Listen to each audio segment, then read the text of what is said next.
ఓం మహాగణాధిపతయే నమః. ఓం గురుభ్యో నమః. ఓం శ్రీమాత్రే నమః.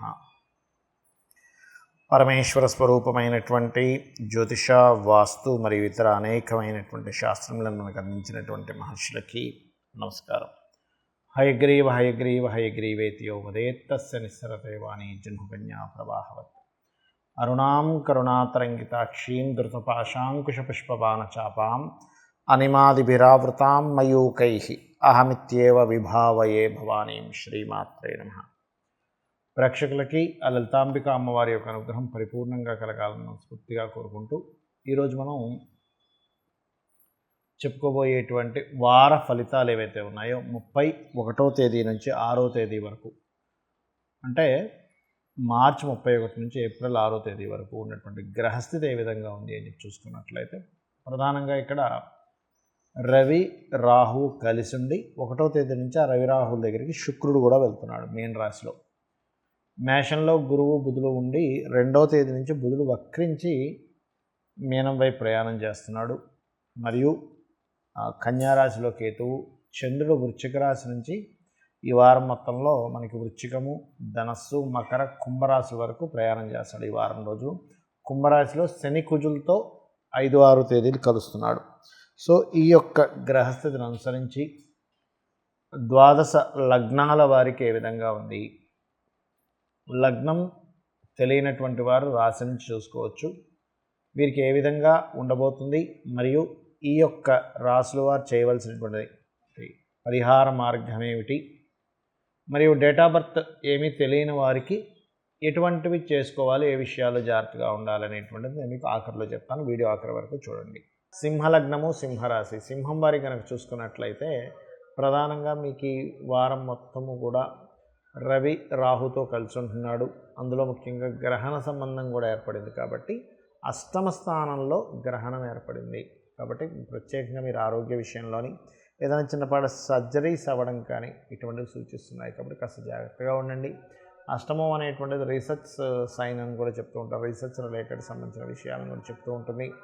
మరియు మరొక విషయం ఏంటంటే కాస్త కంటికి సంబంధించిన, ఐ రిలేటెడ్ సంబంధించిన, పంటికి సంబంధించిన ఇష్యూస్ ఇస్తూ ఉంటుంది. కాబట్టి ఈ యొక్క విషయాల పట్ల కొంత జాగ్రత్తగా ఉంటూ మీరు ఎటువంటి మనీ ట్రాన్సాక్షన్స్ చేస్తున్నా కూడా ముఖ్యంగా మీరు గణపతిని తలుచుకుంటూ మనీ ట్రాన్సాక్షన్ చేయండి, బాగుంటుంది. కాస్త మీ యొక్క సిబ్లింగ్స్ని విదేశాలకు పంపించాలని చేసే ప్రయత్నం ఫలిస్తుంది. కాకపోతే ఇక్కడ ఈ కుజుడు శని కలిసి ఉన్నందుకు తల్లిదండ్రుల యొక్క ఆరోగ్య విషయంలోని, ప్రాపర్టీస్ ఏదైనా తీసుకోవాలనుకునేటువంటి విషయాల్లో కొంత స్ట్రెస్, చేసేటువంటి అంటే విద్యా సంబంధించిన విషయంలో కొంతవరకు స్ట్రెస్ అనేటువంటిది ఏర్పడుతూ ఉంటుంది. మరియు అదేవిధంగా మరొక విషయం ఏంటంటే ఇక్కడ గమనించుకున్నట్లయితే వీటితో పాటు ఇక్కడ ఈ స్ట్రెస్ అనేటువంటి తోటి ఉంది. మరియు మరొక విషయం ఏంటంటే ఈ రాశి వారికి ప్రధానంగా ఒకటే గుర్తుపెట్టుకోండి, ఈ శుక్రుడు అష్టమంలో ఉన్నందుకు ఇందాక నేను చెప్పినట్టుగా కాస్త ఈ వాహనం సంబంధించిన విషయాల్లో కూడా మీరు కొంత జాగ్రత్తగా ఉండాలి. ఎందుకంటే శుక్రుడు రాహు రవి కలిసి ఉంటున్నారు వాహన కారకుడితో. అందులో ముఖ్యంగా ఏదైనా అగ్రిమెంట్స్ ఇట్లాంటి విషయాల పట్ల కూడా కాస్త జాగ్రత్త వహించండి. అలాగే మరొక విషయం ఏంటంటే ఇక్కడ వివాహ నిర్ణయాలు, పార్ట్నర్స్తో తెలియని ఘర్షణ వాతావరణం ఏర్పడుతుంది, గుర్తుపెట్టుకోండి. తెలియని ఒక ఘర్షణ పార్ట్నర్స్తో, ఇది ఒకటి కాస్త చూపిస్తుంది చూసుకున్నట్లయితే.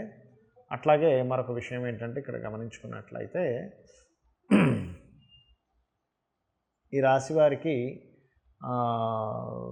చూడండి, ఈ ప్లానింగ్ ఏదైతే అంటే ఈ రాశి వారికి ప్రత్యేకంగా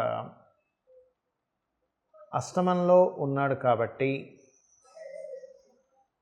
గవర్నమెంట్ రిలేటెడ్ వ్యక్తులతో ఏదైనా మంతనాలు జరిపేటప్పుడు, గవర్నమెంట్ రిలేటెడ్ సంబంధించిన, ఎందుకంటే రవి గవర్నమెంట్ కారకుడు, ఇటువంటివి చేసేటప్పుడు ప్రధానంగా కాస్త జాగ్రత్త వహించాలి.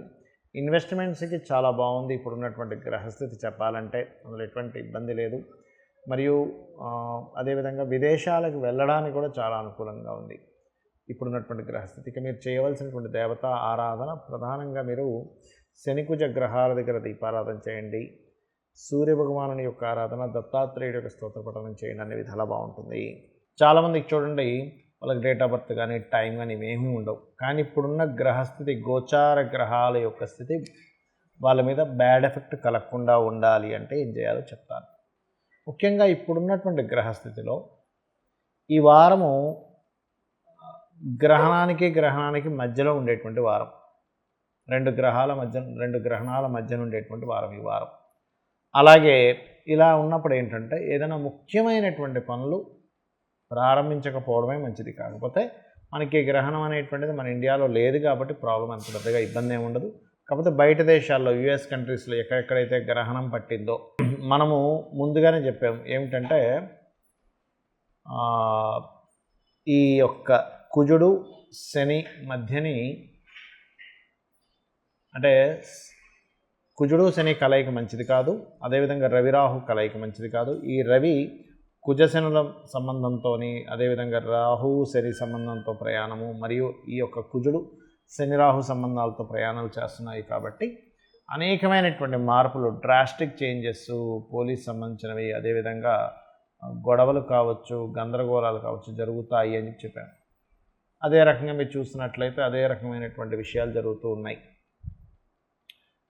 కాబట్టి సామాన్య ప్రజలు ఎవరైనా సరే కొంచెం ఎక్కువగా రద్దీగా ఉండేటువంటి ప్రదేశాలు ఎక్కువగా తిరగకండి, ఎక్కువగా జనాలు ఎక్కువగా ముగేటువంటి ప్రదేశాలు తిరగకండి. ఎందుకంటే ఈ కాలం అంతా కూడా కొంచెం డిఫరెంట్గా రకరకాల ఇబ్బందులు ఎదురయ్యేటువంటి సమయంగా ఉంది. కాబట్టి కొంచెం జాగ్రత్తగా అలర్ట్గా ఉండండి. అట్లాగే ఆంజనేయ స్వామి యొక్క ఆరాధన, కాలభైరవుని యొక్క ఆరాధన చేయండి. కాలభైరవ అష్టకము, హనుమాన్ చాలీసా చదువుకోవడం చాలా మంచిది.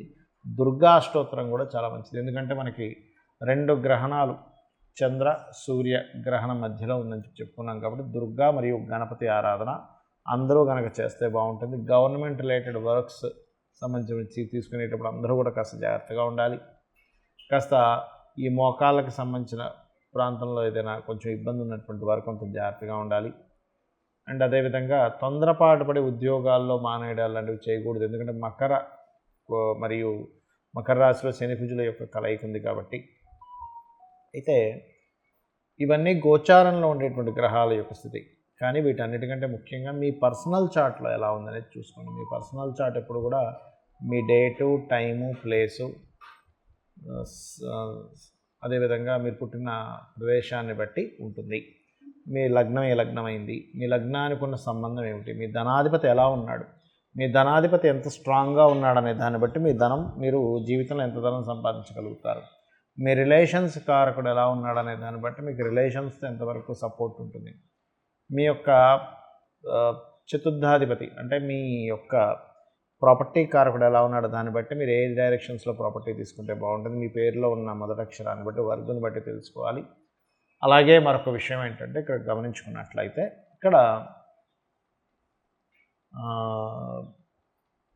సంతానానికి కారకుడు, వివాహం ఎప్పుడవుతుంది, సంతానం సంబంధించిన విషయంలో ఎదుగుదల ఉండాలంటే ఏం చేయాలి, ఇలా ఒకటి కాదు రెండు కాదు మీ ఇన్వెస్ట్మెంట్స్ కానివ్వండి, లేకపోతే మీరు చేసేటువంటి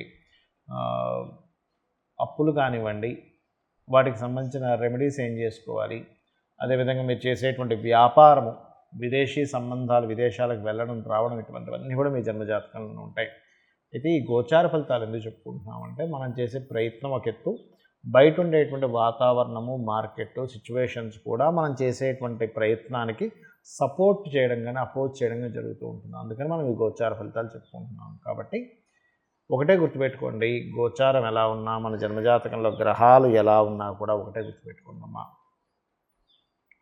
ఏంటంటే అది మనము ఎప్పుడైనా సరే అమ్మవారిని కనుక నమ్ముకుంటూ మన పని మనం చేసుకుంటూ వెళ్ళామంటే ఆటోమేటిక్గా అన్నీ సెట్ అవుతాయి. గుర్తుపెట్టుకోండి, అన్నీ కూడా సెట్ అవుతాయి. కాబట్టి ఇక్కడ గ్రహస్థితి ఎలా ఉంది, ఇప్పుడు ఏలినాటి శని నడుస్తుంది, కాలు సర్పదోషం ఉంది, ఇవన్నీ పెట్టుకోకండి. మీ పనే మీ దైవంగా భావిస్తూ అమ్మవారు నా వెనకాతలు ఉన్నారు ఇంకేంటి అనుకుంటూ చేయండి. మీకు అన్ని విధాలా ఆ అమ్మవారే మీకు రక్షగా నిలబడుతుంది. శ్రీమాత్రే నమః.